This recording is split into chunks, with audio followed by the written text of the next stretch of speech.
Hello, ಎಲ್ಲರಿಗೂ ನಮಸ್ತೆ. ಎಲ್ಲರೂ ಹೇಗಿದ್ದೀರಾ? ನಾನು ಚೆಂದ ಇದ್ದೀನಿ, ನೀವು ಚೆಂದ ಇದ್ದೀರಾ ಅಂದ್ಕೊಂಡಿದ್ದೀನಿ. ಈಗ ಬನ್ನಿ, ನಾನು ಬೆಳಗಿನ ಟಿಫನ್ಗೆ ಒಂದು ರೈಸ್ ಬಾತ್ ಮಾಡೋದು ತೋರಿಸ್ತೀನಿ. ರೈಸ್ ಬಾತ್ಗೆ ನಾನು ಅಕ್ಕಿ ತೊಳೆದು ನೆನೆಸಿಟ್ಕೊಂಡಿದ್ದೀನಿ, ಒಂದು 3/4 kg ಅಷ್ಟು. ಸ್ವಲ್ಪ ಬಟಾಣಿ ನೆನೆಸಿಟ್ಕೊಂಡಿದ್ದೀನಿ, ಗರಂ ಮಸಾಲ ಒಂದು ಸ್ವಲ್ಪ, ಇದು ಶುಂಠಿ ಬೆಳ್ಳುಳ್ಳಿ ಮತ್ತು ಹಸಿಮೆಣ್ಸಿನ್ಕಾಯಿ ಹಾಕಿ ರುಬ್ಬಿಟ್ಕೊಂಡಿದ್ದೀನಿ. ಒಂದು ಮರಾಠಿ ಮೊಗ್ಗು, ಒಂದು ಚಕ್ರ ಮೊಗ್ಗು, 1-2 ಚಕ್ಕೆ, 4 ಲವಂಗ, 2 ಏಲಕ್ಕಿ ತೊಗೊಂಡಿದ್ದೀನಿ, 4 ಟೊಮೆಟೊ, 3 ಈರುಳ್ಳಿ, ಸ್ವಲ್ಪ ಕೊತ್ತಂಬರಿ ಪುದೀನ ಹಚ್ಚಿಟ್ಕೊಂಡಿದ್ದೀನಿ. ಈಗ ಹೇಗೆ ಮಾಡೋದು ತೋರಿಸ್ತೀನಿ. ಬಾಣಲಿಗೆ ಎಣ್ಣೆ ಕುಕ್ಕರ್ಗೆ ಎಣ್ಣೆ ಹಾಕ್ಕೊಂಡಿದ್ದೀನಿ. ಅದ್ರ ಜೊತೆ ಸ್ವಲ್ಪ ತುಪ್ಪ ಹಾಕ್ಕೊಳ್ತೀನಿ.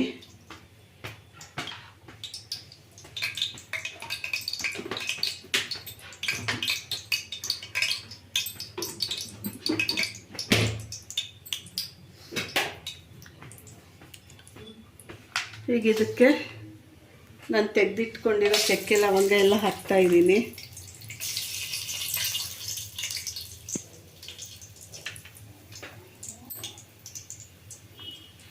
ಈರುಳ್ಳಿ ಹಾಕ್ತಾಯಿದ್ದೀನಿ.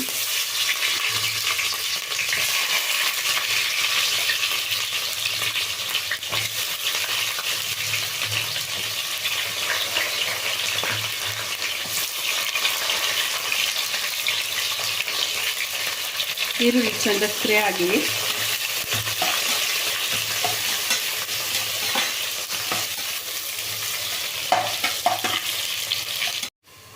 ಈಗ ಈರುಳ್ಳಿ ಎಲ್ಲ ಚೆಂದಾಗಿ ಫ್ರೈ ಆಗಿದೆ.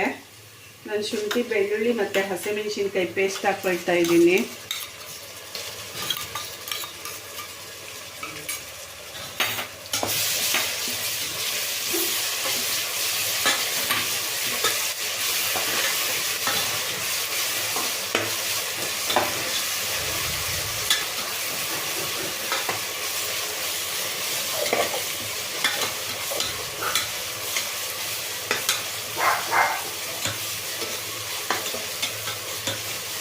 ಇದು ಫ್ರೈ ಆಗಿದೆ. ಕೊತ್ತಂಬರಿ ಪುದೀನ ಹಾಕ್ಕೊಳ್ತಾ ಇದ್ದೀನಿ.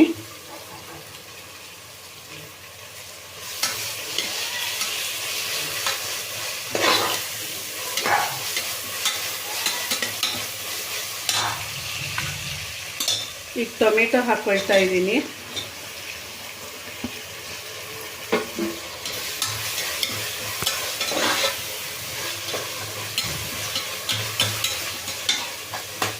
ಟೊಮೆಟೊ ಸ್ವಲ್ಪ ಚೆಂದ ಫ್ರೈ ಆಗಲಿ ಎಣ್ಣೆಯಲ್ಲಿ. ಇದು ಫ್ರೈ ಆಗಿದೆ. ನಾನು ಬಟಾಣಿ ನೆನೆಸಿಟ್ಕೊಂಡಿದ್ನಲ್ವ, ಅದನ್ನು ಹಾಕ್ಕೊಳ್ತಾ ಇದ್ದೀನಿ. ಹಸಿ ಬಟಾಣಿ ಇದ್ದಾಗ ಹಸಿ ಬಟಾಣಿ ಉಪಯೋಗಿಸ್ಬೋದು. ಈ ರೈಸ್ ಬಾತ್ ಬೇಗ ಆಗುತ್ತೆ ಬೆಳಗ್ಗೆ ಟಿಫನ್ಗೆ.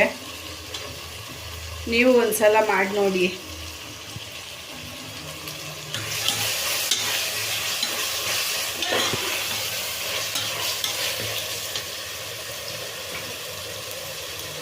ಇದಕ್ಕೆ ಸ್ವಲ್ಪ ಗರಂ ಮಸಾಲ ಹಾಕ್ತಾ ಇದ್ದೀನಿ. 2 ಸ್ಪೂನ್ ಗರಂ ಮಸಾಲ ಹಾಕಿದ್ದೀನಿ.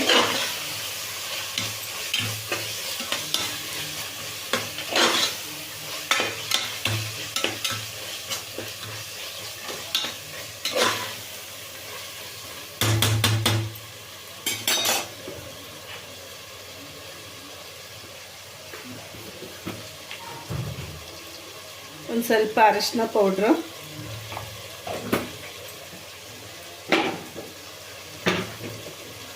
ನಾನಿಲ್ಲಿ ಹಸಿಮೆಣ್ಸಿನ್ಕಾಯಿ ಉಪಯೋಗಿಸಿರೋದ್ರಿಂದ ಒಂಚೂರು ಖಾರದ ಪುಡಿ ಹಾಕ್ಕೊಳ್ತೀನಿ.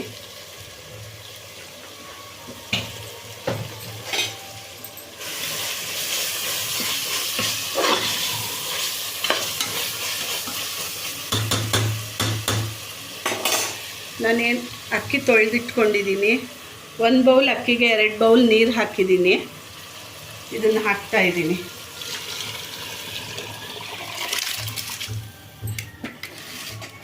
ನಾನು ಇದರಲ್ಲಿ ಹೆಚ್ಚಿಗೆ ಯಾವುದೇ ಮಸಾಲ ಉಪಯೋಗಿಸಿಲ್ಲ, ಪ್ಲೈನಾಗಿರುತ್ತೆ.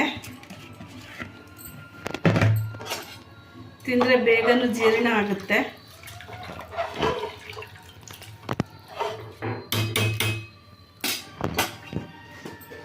ಈಗ ರುಚಿಗೆ ಎಷ್ಟು ಬೇಕೋ ಅಷ್ಟು ಉಪ್ಪು ಹಾಕ್ಬಿಟ್ಟು ಮುಚ್ಚಿಬಿಡೋಣ.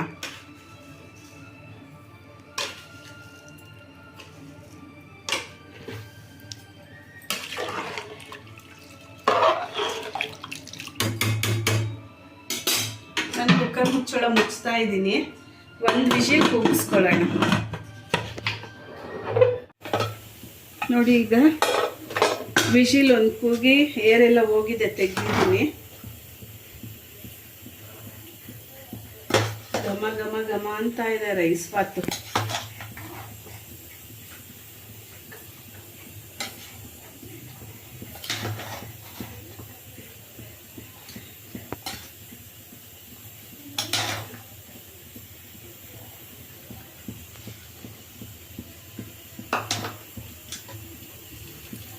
ನೋಡಿ ಎಷ್ಟು ಚೆಂದಾಗಿ ಅನ್ನ ಉದ್ರುದ್ರಾಗಿ ಎಷ್ಟು ಚೆಂದಾಗಿ ಆಗಿದೆ ರೈಸ್ ಬಾತು.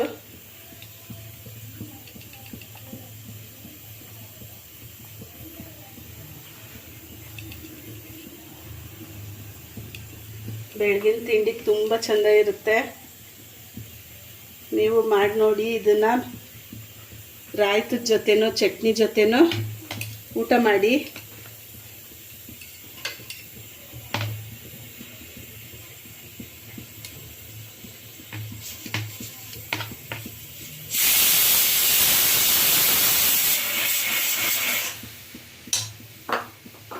ಬೆಳಗಿನ ತಿಂಡಿಗೆ ಬಿಸಿ ಬಿಸಿ ರೈಸ್ ಬಾತು ರೆಡಿಯಾಗಿದೆ.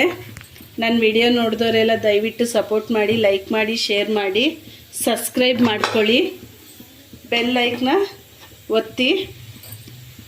ಎಲ್ಲರಿಗೂ ಧನ್ಯವಾದಗಳು.